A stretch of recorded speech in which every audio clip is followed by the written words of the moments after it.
Driver car తీసుకొనిరా. 25 ఏళ్ళు తప్పు చేసి తప్పించుకునే ఈ పొద్దు నిజం బయటపడితే నీ మొగుడు నిన్ను క్షమించేసినాడంటే అంతా అయిపోయిందనుకున్నావా వైజయంతే? ఈ పాపారాయుడు పరువు విషయంలో ఎవ్వరిని క్షమించడా. నువ్వు సచ్చినాక మా ఊర్లో నీ సావు గురించి కంటే నా తెగింపు గురించి మాట్లాడుకోవాలా?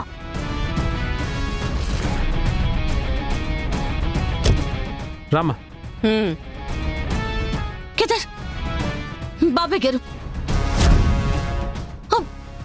నువ్వు వెళ్ళి ఆయన సంగతి చూడు, నేను అత్తయ్య గారిని కాపాడతాను. అత్తయ్య గారు, అత్తయ్య గారు, నిషి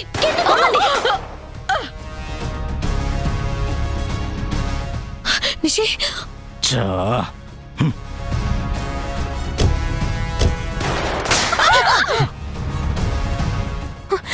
ఏమవుతుంది ఇక్కడ? ఎవరు మనల్ని కాలుస్తున్నారు? చెప్పాను కదా, పాపారాయుడు బాబాయ్ గారు అత్తయ్య గారిని చంపడానికి బయట రెడీగా ఉన్నారు అని. అందుకే రావద్దు అని చెప్పింది. వైజయంతే బయటికి రావే, అయిపోయావు నా చేతిలో ఇయ్యాలా. అత్తయ్య గారు రండి, నిషి వెనక్కి రా, అలాగే ఉంగి రండి. రండి, కార్ వెనక్కి రండి.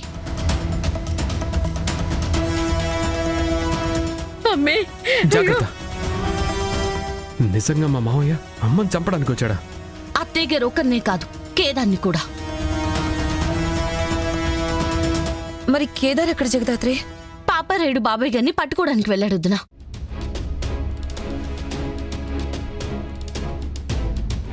ఏ కేదార్కి వినిపించా?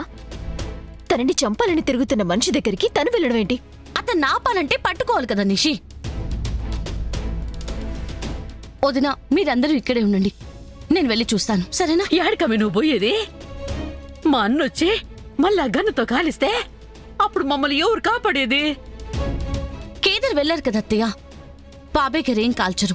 అలా అని మీరేం బయటికి రాకండి, సరేనా? బాబాయ్ గారిని పట్టుకునే వరకు మీరిక్కడే ఉండండి.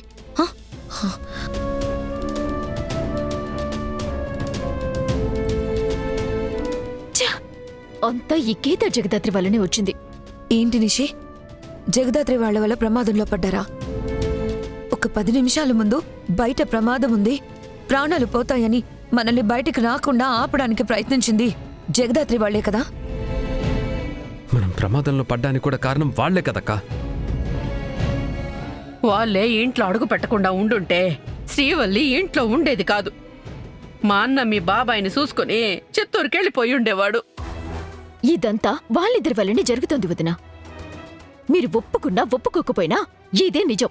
నష్టం వాళ్లకు జరిగింది, అన్యాయం వాళ్లకు జరుగుతుంది. కానీ మనకొచ్చే ప్రతి కష్టానికి వాళ్లే కారణమని మనం అంటున్నాం. వీళ్ళ సైకో అన్నా దీన్ని చంపాలని తిరుగుతున్నాడు. అమ్మో, ఇప్పుడు కూడా ఈ చుట్టుపక్కల ఎక్కడో గన్తో రెడీగా ఉన్నాడు. ఇలాంటి టైంలో ప్రాణాలు ఎలా కాపాడుకోవాలో చూసుకోకుండా ఇలా గొడవలు పడ్డం అవసరమా? మొదలుపెట్టింది వదినే కదా మావయ్య. అమ్మా నిష్కా, వదిలేయమ్మా. మావయ్య చేతిలో గన్నుంది. కేదార్ని జగదాత్రిని ఏం చెయ్యకపోతే అది చాలు. మావయ్య చేతిలో గన్నుంది, కేదార్ గాడు ఎదురెళ్తున్నాడు. ఇదే మంచి అవకాశం. ఆ కేదార్ గాడిని కాల్చేయి. ఆ తర్వాత అమ్మ ఏ తప్పు చేయలేదని నేను నీకు నిరూపిస్తా.